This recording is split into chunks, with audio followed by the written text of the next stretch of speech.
এই মানিক, তুমি এটা কি করলে? হ্যাঁ, হাউ ডেয়ার ইউ ইডিয়েট! তুমি আরোহীর হাতের গ্লাসটা ওর মুখে কেন ঢুকিয়ে দিলে? কেন? এই না আপনি আমার বড় সাথে ব্যবহার করছেন কেন? আরে আপনি কি ইডিয়েট ইডিয়েট কেন বলছেন?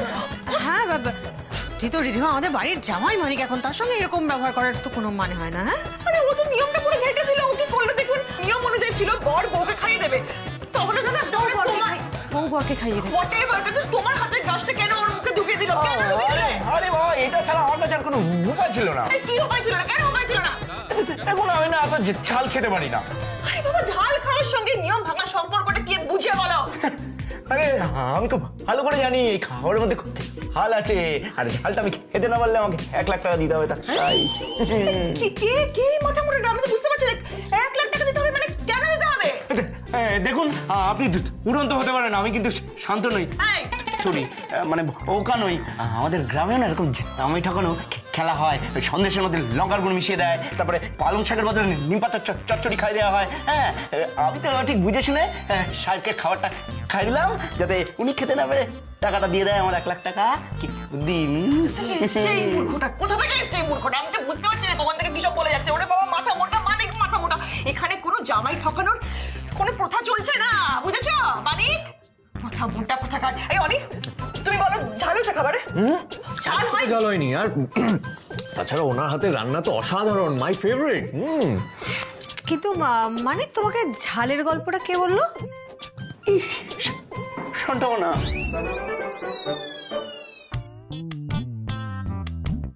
अप्रैल फूल के जगह दिसंबर फूल बना के हमको बहुत मजा आया। এই তো তুমি বোকা হয়েছো, এবার টাকা দাও। তাড়াতাড়ি টাকা দাও, 1 লাখ টাকা দাও, তাড়াতাড়ি টাকা দাও, টাকা দাও। আমার কাছে 1 লাখ টাকা কোথা থেকে আসবে? আমার কাছে কোনো টাকা নেই। আর টাকাটা দাও, না দিলে কিভাবে হবে? টাকা দাও, তাড়াতাড়ি টাকা দাও। মাথায় বুদ্ধি না থাকলে তো টাকাটা দিতেই হবে। क्या करे, भगवान सबको सब कुछ देकर तो नहीं भेजता।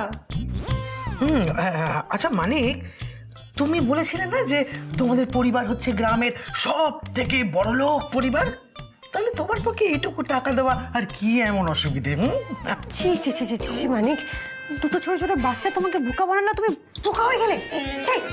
আর কি করবে, মানে টাকা তো দিতেই হবে। দেখো, নিয়ম তো নিয়ম, তাই না? রুলস আর রুলস, তুমি তো জানো। আর আমার কাছে সত্যি অতটা টাকা নেই। 1 লাখ টাকা আমি কোথা থেকে পাবো? আমার মা যদি আনতে বলে তাহলে আমাকে খুব মারবে। এই, একদম কাঁদবে না, একদম কাঁদবে না তুমি। নিজের দোষ সব করেছে, মাথা কাটতে যাচ্ছে, মাথায় ভর্তি বুদ্ধি। দাও দাও, এবার 1 লাখ টাকা দাও। টাকা দিতে না পারলে কিন্তু শাস্তি পেতে হবে। আসতে পেতে আমি রেডি। এই দাঁড়াও, রেডি। বসো। আরে তুমি যে রাজি হচ্ছ, আগে শুনে নাও শাস্তিটা কি, তাই না? এই শাস্তি? শাস্তি রেডি।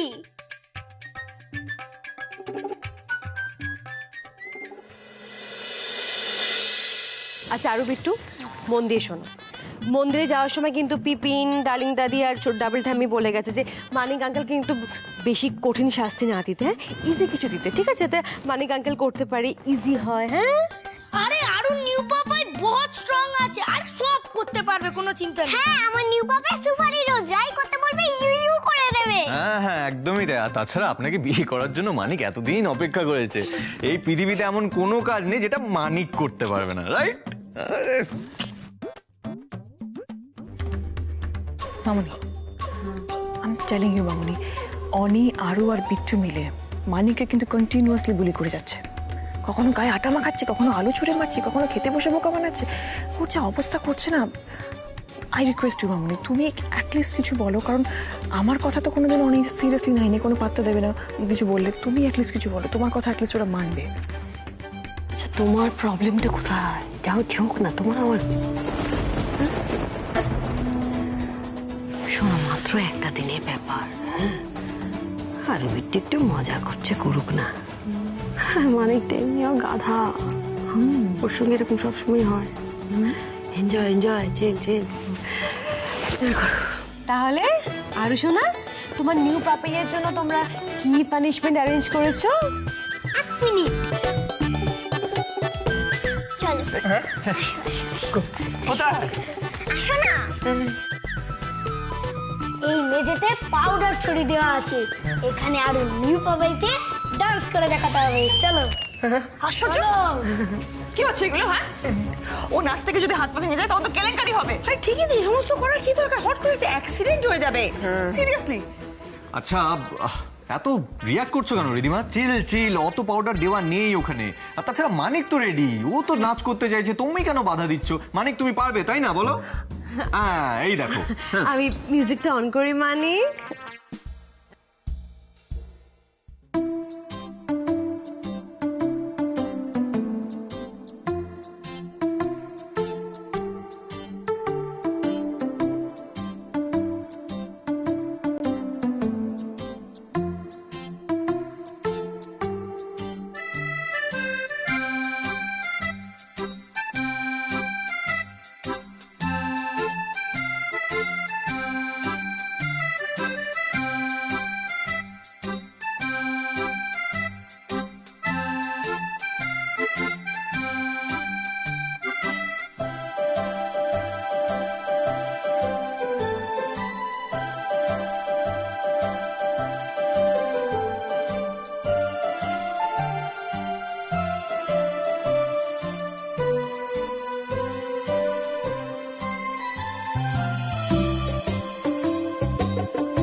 আমার শাস্তি কমপ্লিট তো?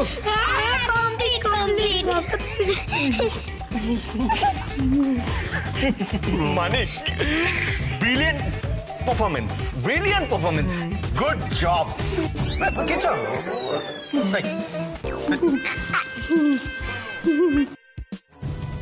মানিককে মুরগি করে তো তোমরা পার পাবে না বস।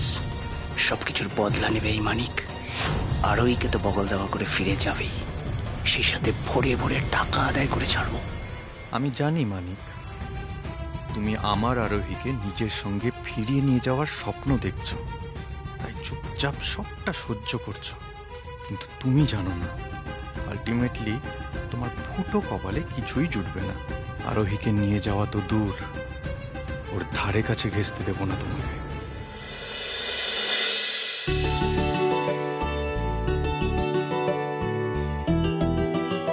পিসিমণি, দিস ইজ নট ফেয়ার। আমি কিছুদিনের জন্য এক্সকারশনে গেছিলাম আর তার মধ্যে এত কিছু হয়ে গেল। দাদা ভাই আরবি থেকে আবার বিয়ে করে নিল।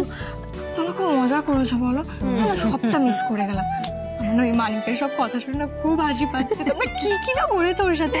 ওর মাথায় নাকি আবার হাড়ি ফিট করে দিয়েছো, তারপর বোকা বানালে, তারপরে ওকে ভান খাইয়ে বর বদল করে ফেললো। ফিল্মি ব্যাপার হয়ে গেছে বলো। হ্যাঁ, ফিল্মি ঠিকই, কারণ তোমার দাদা ভাই ওই ডিডিএল যে মানে দিলওয়ালে দুলহানিয়া লে যায়েঙ্গে দেখে ইন্সপায়ার্ড হয়ে গেছে, বুঝতে? সে তো একটু হবেই, কারণ দাদা ভাই এখন যতই হোক প্রেমের সাগরে হাবুডুবু খাচ্ছে বলে কথা। আচ্ছা, এখন আর এসব লজ্জা টজ্জা পেয়ে কি বা হবে? আমরা তো সবাই মিলে দেখলাম অনেক কি করেছে। হ্যাঁ সচ মে আমারা অনেক যে এরকম কিছু করতে পারে সেটা তো স্বপ্নেও ভাবিনি। আরে বাবা রে বাবা, আরে ভালোবাসলে এরকম একটু আধটু হয়। আর সেটাই একটু আশ্চর্যজনক, তাই না? তুমি তো ফাটিয়ে দিয়েছো বৌমনি, একেবারে ম্যাজিক করে দিয়েছো পুরো। এক্স্যাক্টলি। দেখ, মম এতদিন যে কাজটা পারফেক্টলি করতে পারলো না, মানে আরোহীকে এই বাড়ি থেকে যতবার তাড়াতে গেছে কোনো না কোনো ঝামেলা হয়েছে, আর বৌমনি এত সুন্দর করে পুরো বিষয়টা হ্যান্ডেল করেছে না। থ্যাংক ইউ বৌমনি, থ্যাংক ইউ সো মাচ। আমি তো বিশ্বাসই করতে পারছি না ইউনো যে তুমি ফাইনালি আরোহীকে বিয়েটাতে কনভিন্স করিয়ে ফেলেছো। Oh I am so happy, thank you. যাকে যা হচ্ছে হতে দাও। এখন এই আরোহী মানে এই বাড়ি থেকে কেটে পড়লে বাঁচি আমরা। ওদিকে এই কদিন বিজনেস ডিলের নাম করে আমিও তিতলিকে ফাঁসিয়ে এই আরোহীকে জব্দ করার বন্দোবস্ত করেই ফেলেছি। এবার গ্রামে ফিরতেই ওর মাথায় আর একটা বোম ফেলবো আমি। যে হাত দিয়ে আরোহী একদিন আমায় চড় মেরেছিল, সেই হাত জোর করেই ওকে আমার পায়ে ধরে ক্ষমা চাইতে হবে। পিসমণি একটু এসো। আচ্ছা পিসমণি, একটা কথা জিজ্ঞেস করবো? বলছি মানে আমরা যাই প্ল্যান করি, ম্যাডামের থেকে সেটা আড়াল করে যায় কেন? আমি নোটিস করছি জানো তো, মানে আমরা যাই করি না কেন ম্যাডাম সেগুলোতে ইনভলভড হন না। আর রিধিমার পক্ষ নেন সবসময়। যেখানে বাড়ির বাকিরা রিধিমার আগেন্সে থাকেন, সেখানে ম্যাডাম সবসময় রিধিমার ভুলগুলোকে আড়াল করেন। এটা কেন পিসমণি? আর শুধু ম্যাডাম না, রমিত রিয়াঙ্কাকেও দেখেছি, ওরা কখনো আমাদের সাথে মানে বাকিদের মতো মানে কাকাই সিমরানের মতো ইনভলভড হন না। এটার কি কারণ? হাতের পাঁচটা আঙুল তো সমান হয় না, তাই না আরোহী? কিছু কিছু মানুষ আছে জানো তো, যারা না ওই সাদাকে সাদা আর কালোকে কালো বলে চিনতেও চায় না, মানতেও চায় না। ওই সাদা কালোর মধ্যে যে গ্রে এরিয়াটা আছে, ধূসর, সেটাই তাদের বেশি পছন্দ। এখন তুমি যদি জোর করে সাদাকে সাদা আর কালোকে কালো বলে বোঝাতে চাও, বুঝবে না।